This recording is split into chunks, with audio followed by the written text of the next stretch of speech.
षटतिला एकादशी व्रत कथा। माघ कृष्ण एकादशी व्रत।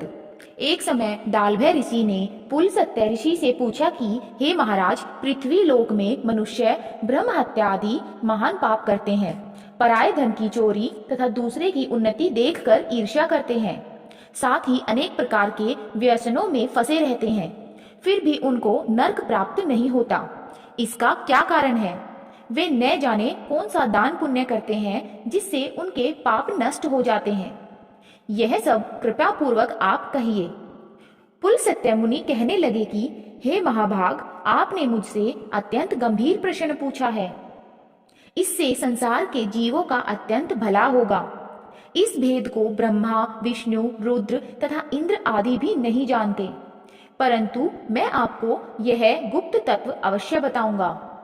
उन्होंने कहा कि माघ मास लगते ही मनुष्य को स्नान आदि करके शुद्ध रहना चाहिए।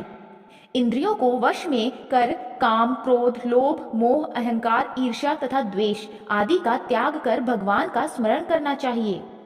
पुष्य नक्षत्र में गोबर, कपास, तिल मिलाकर उनके कंडे बनाना चाहिए।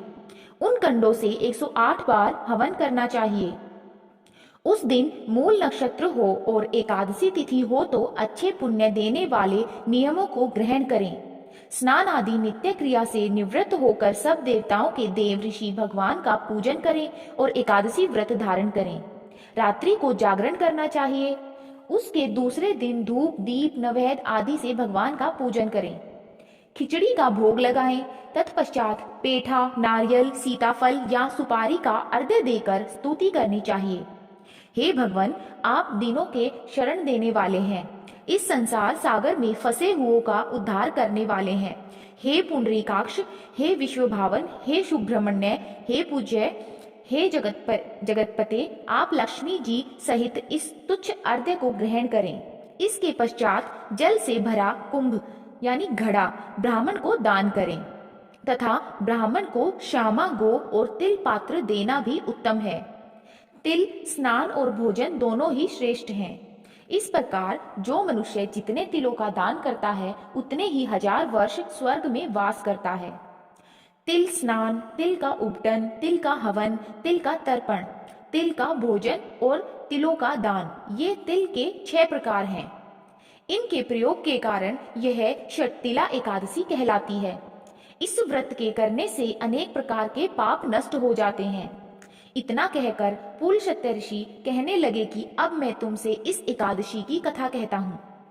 एक समय नारद जी ने भगवान श्री विष्णु से यही प्रश्न किया था और भगवान ने जो षटतिला एकादशी का महात्म्य नारद जी से कहा सो मैं तुमसे कहता हूँ। भगवान ने नारद जी से कहा कि हे नारद, मैं तुमसे सत्य घटना कहता हूँ, ध्यान पूर्वक सुनो। प्राचीन काल में मृत्यु लोक में एक ब्राह्मणी रहती थी। वह सदैव व्रत किया करती थी। एक समय वह 1 मास तक व्रत करती रही। इससे उसका शरीर अत्यंत दुर्बल हो गया। यद्यपि वह अत्यंत बुद्धिमान थी, तथापि उसने कभी देवताओं या ब्राह्मणों के निमित्त अन्न या धन का दान नहीं किया था। इससे मैंने सोचा कि ब्राह्मणी ने व्रत आदि से अपना शरीर शुद्ध कर लिया है, अब इसे विष्णु लोक तो मिल ही जाएगा, परंतु इसने कभी अन्न का दान नहीं किया, इससे इसकी तृप्ति होना कठिन है।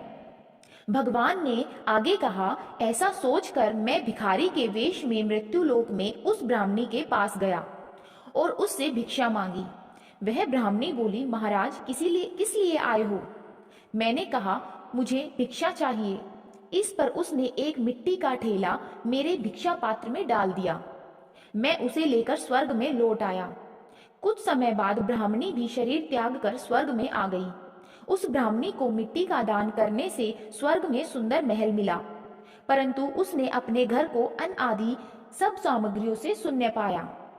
घबरा कर वह मेरे पास आई और कहने लगी कि भगवान, मैंने अनेक व्रत आदि से आपकी पूजा की, परंतु फिर भी मेरा घर, धन, अन्न आदि सब वस्तुओं से शून्य है। इसका क्या कारण है? इस पर मैंने कहा, पहले तुम अपने घर जाओ, देव स्त्रियां आएंगी तुम्हें देखने के लिए। पहले उनसे षटतिला एकादशी का पुण्य और विधि सुन लो, तब द्वार खोलना। मेरे ऐसे वचन सुनकर वह अपने घर गई। जब देव स्त्रियां आई और द्वार खोलने को कहा तो ब्राह्मणी बोली, आप मुझे देखने आई हैं तो षटतिला एकादशी का महात्म्य मुझसे कहो। उनमें से एक देव स्त्री कहने लगी, मैं कहती हूँ। जब ब्राह्मणी ने षटतिला एकादशी का महात्म्य सुना तब द्वार खोल दिया। देव गणाओं ने उनको देखा कि न तो वह गंधर्वी है न ही आसुरी है, वरन पहले जैसी मानुषी है। उस ब्राह्मणी ने उनके कथा अनुसार षटतिला एकादशी का व्रत किया।